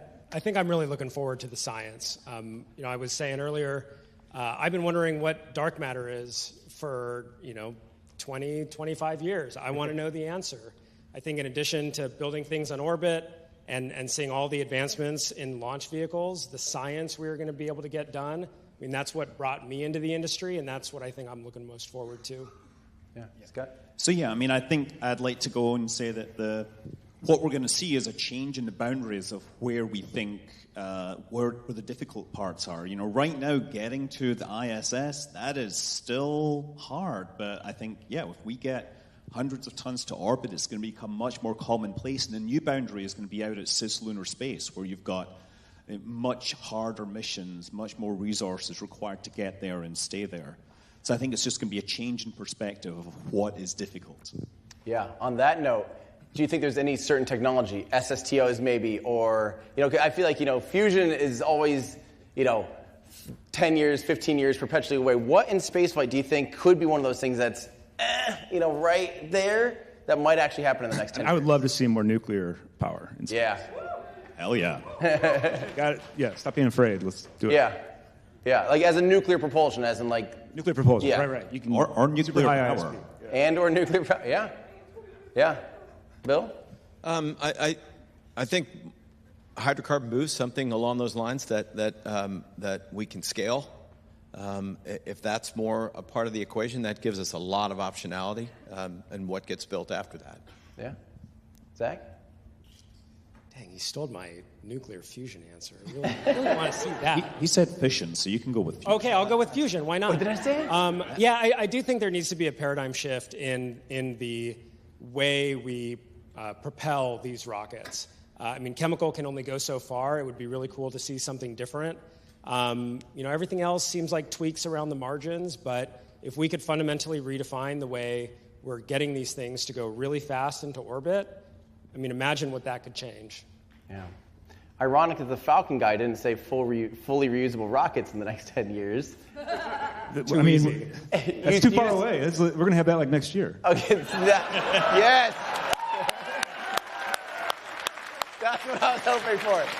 I was hoping you weren't just trying to, work yourself out of a job. This is the Falcon program. No, just kidding. That's what I really was excited to hear. What do you guys think is going to be the biggest, most important thing for the average person, for the everyday person in this room or out there in the world?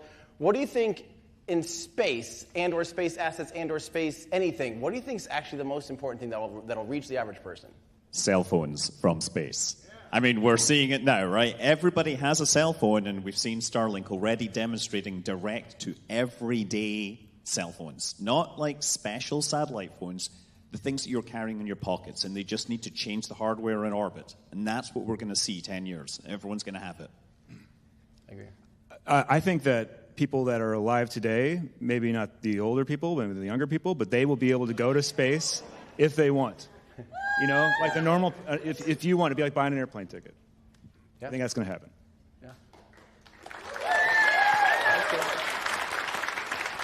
Yeah. And I think if not using either of those, it would be a little bit of a derivative bandwidth for the everyday person, not just for verbal communication, but for all of the devices now that we're counting on terrestrial-based communications to fuel. It's just, there's a limiter there. But if you have a view of the sky and you can get bandwidth anywhere you are, then possibilities, not just in industrialized nations, but all around the world, people groups that have not been able to take advantage of technology, they will.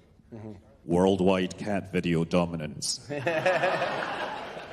not to mention the safety factor of always having communication, no matter where you are. I mean, that's one of those things that we'll look back in 20 years and go, can you believe there was a time where I could be stranded and no one could hear from me? I think we'll be feeling that in like 6 years. It'll be unfathomable that you used to travel places and had no way to communicate to someone. Yeah, our direct-to-cell constellation should be done this year, later this year. Done this year? The first full constellation, yeah. So yeah, that'll come sooner than later. What about you, Zach? Yeah, I think the weather. I mean, we're here in Austin, feeling the cold, and I think the way we understand how that's happening is the weather observation that we've been able to put up. So, back when Falcon was really a dream, that's what we were trying to do, is go get science in the air. So now it comes back and pays us back by understanding what's going on in the world around us, how it's going to change, what clothes I need to wear to show up here. And I think that's going to be super important. And even better yet, if it can go direct to my cell phone, I'll take it. Yeah, that's awesome. Okay, I just want you to all, I didn't even prep you with this. I probably should have. Does anyone have any just crazy stories? A lot of you have some pretty incredible, just a crazy story from Scott Manley. This is asking for trouble. No, specifically for Scott, maybe if you can think of just some crazy mission that you've learned about, or if John, you've got so many years at SpaceX, I'm sure you've seen some crazy things. I would love to, if anyone off the top of They're not your all head, suitable for this audience. space flight things. No, if there's anything off the cuff where you're like, I can't believe we worked on this thing for so long, and the next thing you knew, it blew up. I'm sure that's 90% of people in this room that have worked on rockets. Anything that off the top of your head that you're like, that's a cool story that I never thought to tell a room full of strangers. Just up the road here is the McGregor test facility. All right. And when I first started at SpaceX 20 years ago, I spent the first 5 years in McGregor, testing Merlin and Kestrel and stages. And one thing people don't know about McGregor, Texas, is that it has biblical level sort of invasions of crickets. They're everywhere. It's crazy. It's like a plague. And rattlesnakes. And skunks. So, in our blockhouse, and all sorts of spiders. And so, when we would be working in the blockhouse, it was not uncommon to be sitting there in the middle of a test, and it's T minus 10, 9, 8, cricket jumps on your head, walk it off. 7, 6, 5. That was life at in the blockhouse. It's pretty crazy. That's awesome. That's exactly what I was looking for. Yeah. Zach, Bill, anything crazy that you've seen or dealt with again, a lot of these launch and test sites are also in pretty unusual environments, and sometimes the weather along the coast and down here in the south are pretty extreme. I don't know if you have just any random stories. Yeah, let's see. So, just a few months ago, we've been pushing really, really hard to build an engine test stand and an engine at the exact same time. And, there's a little competition between the engine team, a little competition between the test team trying to finish these two pieces of very complex hardware in their own right, and who's going to finish first. Thankfully, of course, as it often works out, they finish at about the same time, the engine shows up, and we have an engine on the stand. And the whole goal is to get a full-duration hot fire for this year. We wanted to prove that we could do it, and we need to advance parts for our rocket. And man, we're working like really hard to do this. I mean, the infrastructure folks and the test folks and the propulsion people, they're fighting, they're pushing, and it's getting to the holidays. And like, we're trying to finish this by the end of the year, and everyone's just kind of staring at the calendar, being like, are we seriously going to have to come in the last week of December and do this? And in the back offices, we're trying to figure this out. How important is this? Do we need to push for it? Should we even push for it? And I got people coming to me being like, are you seriously going to make us work between Christmas and New Year's on this? It's like, I don't know. And so, okay, I travel to the test site, as I often do, and try to give the pep talk to the team, but also try to temper expectations. We are not going to drag you in on your holiday, on when you've already put in PTO, to go fight this fight in between Christmas and New Year's. Don't worry about it. It's important, but it's not that important. Just do the best you can. And I think they might have taken that as a challenge, because about 2 days later, they fired up the engine for the very first time. Little burp as far as engine tests go, 2 seconds, just to see that we could do it, and we wouldn't immediately blow it up. So, okay, check. And then the next day, they do 10 seconds.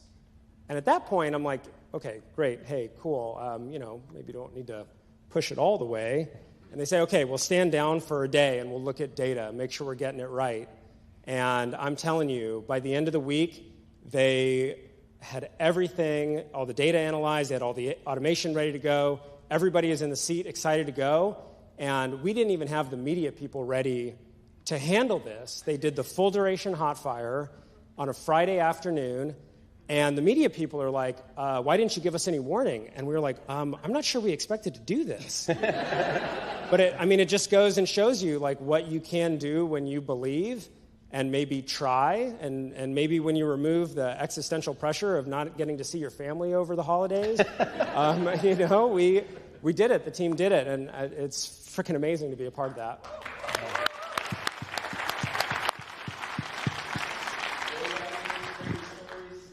Well, here's one there are several, but I'm not going to tell them to you.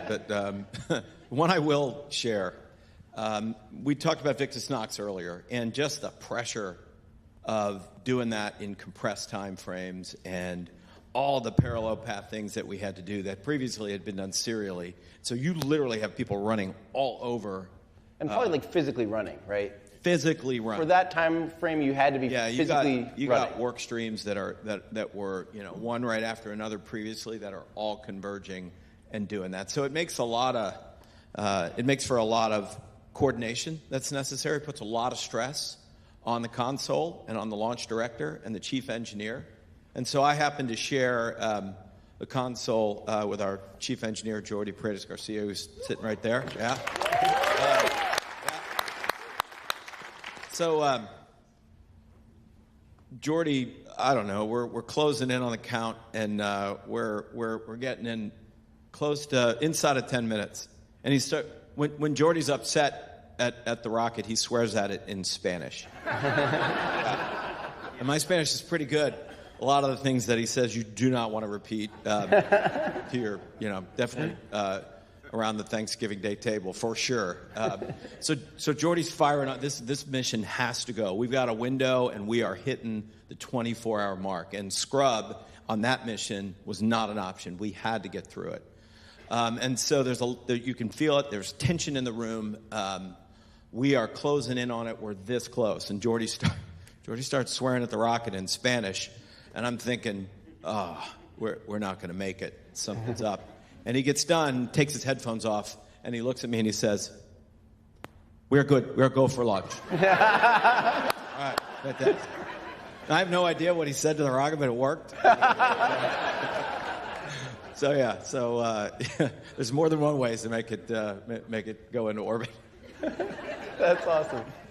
Scott, can you think of any random? Oh, I mean, I have plenty of stories, but things like the CIA and General Mills giving film to Soviet Russia so they could shoot the far side of the moon. That's one of my favorites. And the gold bullet that almost destroyed the space shuttle. These are things that I like to tell, but they're not my stories. Right.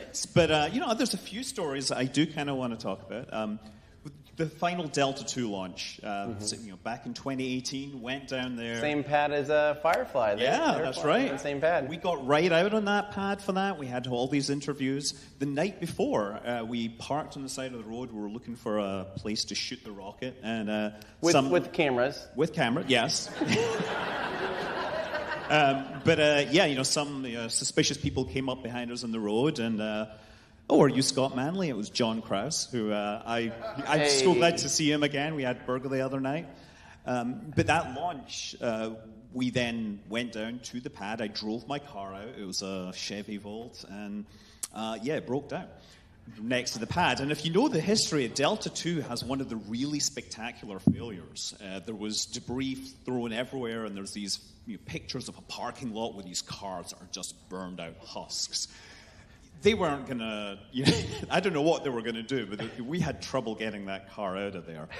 But it got cold, it got dark, but eventually we did manage to escape.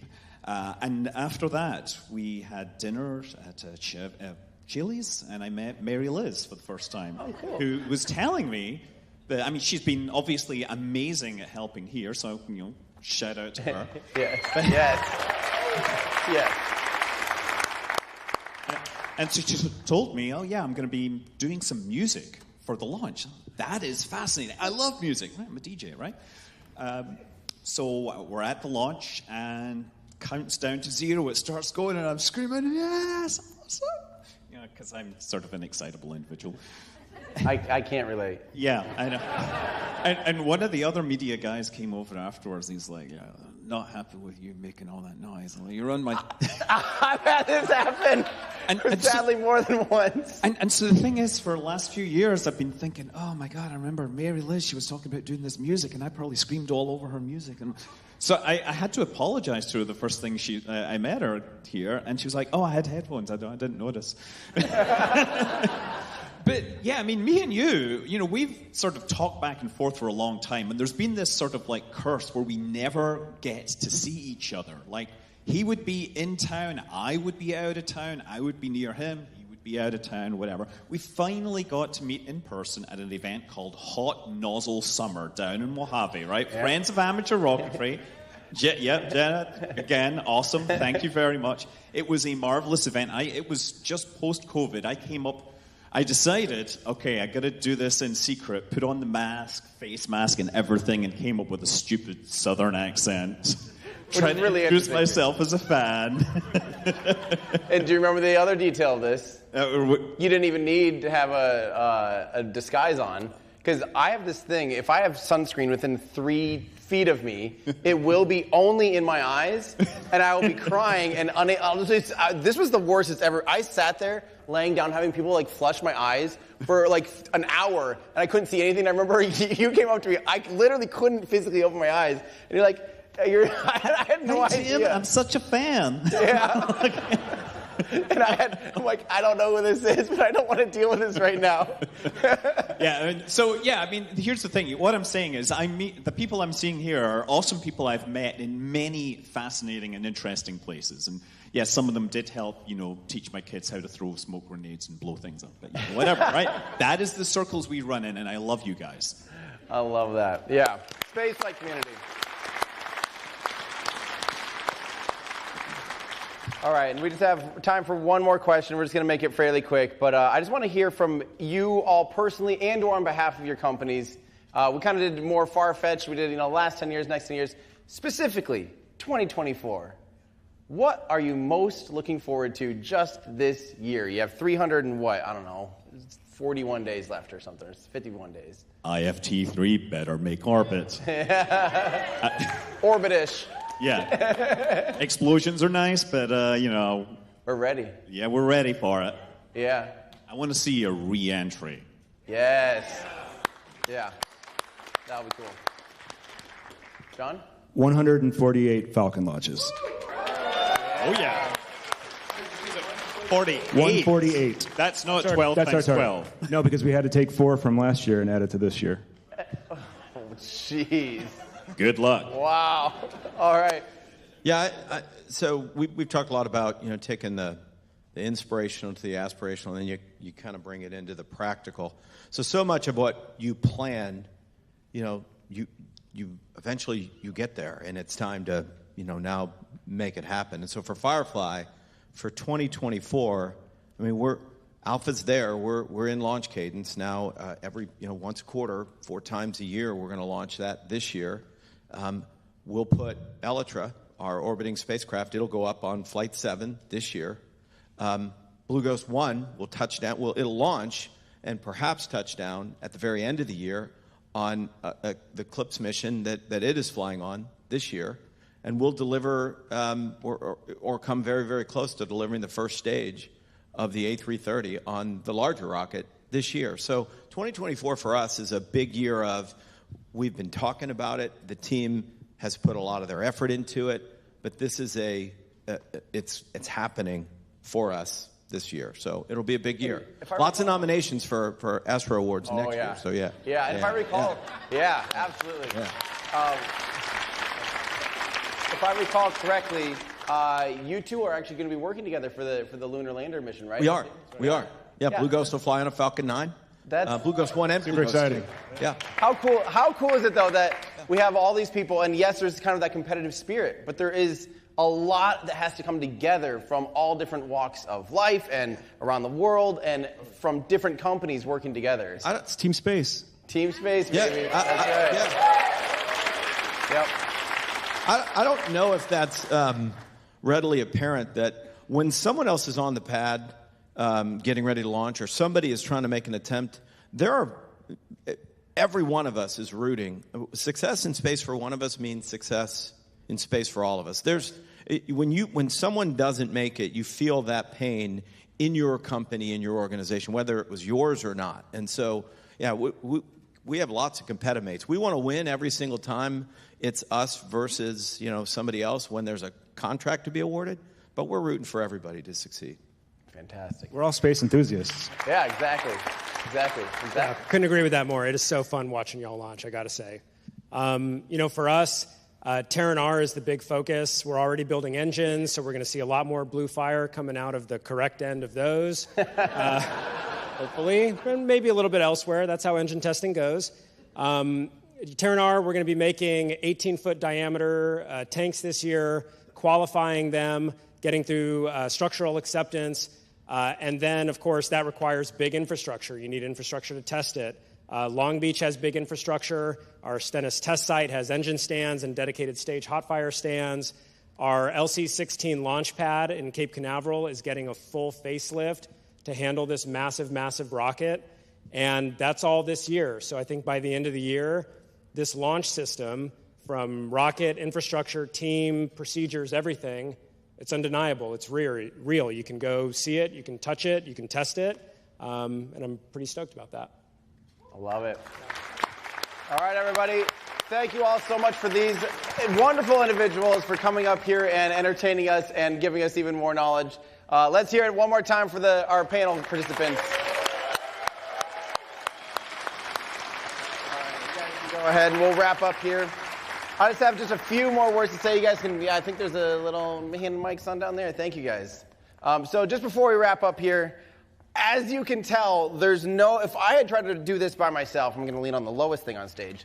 If I tried to do this by myself, I would have died. So this took a huge group effort with so many people, but we had some incredibly generous partners and a lot of help from people inside and outside of the industry. But actually, Firefly offered so much help to us, and just with personnel and with so much, it was incredible. They're based here in Austin, and they just reach out to us, let us know what you need. And they've been here since the beginning of us trying to figure out that we're going to be here in Austin. So huge thank you to our partners with Firefly.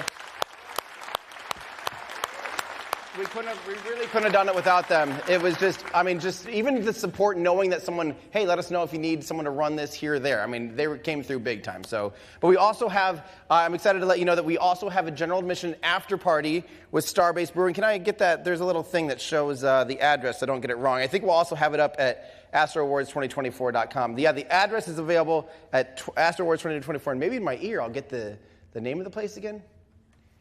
Industry East. That is where the after party will be with our friends at Starbase Brewing. So if you guys want to go there, I don't know if it's starting immediately after or not, but it will be, I think, going pretty late into the evening with what I believe to be fire twirlers. So I think that's pretty cool. So expect some fun stuff if you want to see some fire twirling. Also, our friends at Space Point helped a lot just behind the scenes too, and were there last night helping with a bunch of things too and running around. So thank you so much to them. But and our friends at Stoke Space also, again, so many people just were like, they heard about this and they're just like, what can we do to help? So thank you to Stoke as well. But the biggest thank you, besides all of you here in the room, I do need to say a thank you to every single human right here, right now. Thank you guys so much for being here. We couldn't have done this just physically without you, and those of you online watching as well. I mean, it's pretty incredible that we were able to actually do this. But there's a few people that made this beyond what I could have ever imagined. My friends at Cosmic Perspective, so specifically Mary Liz Shalinsky, and Ryan's busy working behind the camera as he always does, but I got to get Mary Liz out here. I cannot tell you how much she did. Mary Liz has been working on this since basically as soon as IFT1 launched. She became a full-time employee around that same time and was full-time on this event. And it was so much more work than I could have ever. I mean, we went from maybe we could do this in like a coffee shop type of vibe to like, let's throw it at the Paramount Theatre downtown Austin with only 6 weeks notice. And she put, I don't know if there's like a limit on how many spreadsheets you can have legally. Or if you get like financially penalized after by the gigabyte, we're losing a lot of money. Yeah, we lost probably millions of dollars in your spreadsheets. So, but that just goes to show the dedication and just the level of attention and to detail that Mary Liz brought, along with we had such wonderful volunteers as well. Yes, incredible team. Yeah, countless. There's 20 or 30 people here helping behind the scenes that did just so many little things, and we're so thankful. Allie also did so much work with the live stream and all the branding, and there's just so many little things everywhere, all around this place. This guy. And also Spencer worked countless hours as well up there in the booth with so much stuff. And Andrew in the van, and of course Ryan, just so many people. Ben Steinman back at home who couldn't make it here because of the weather. There's just so many people that I need to thank.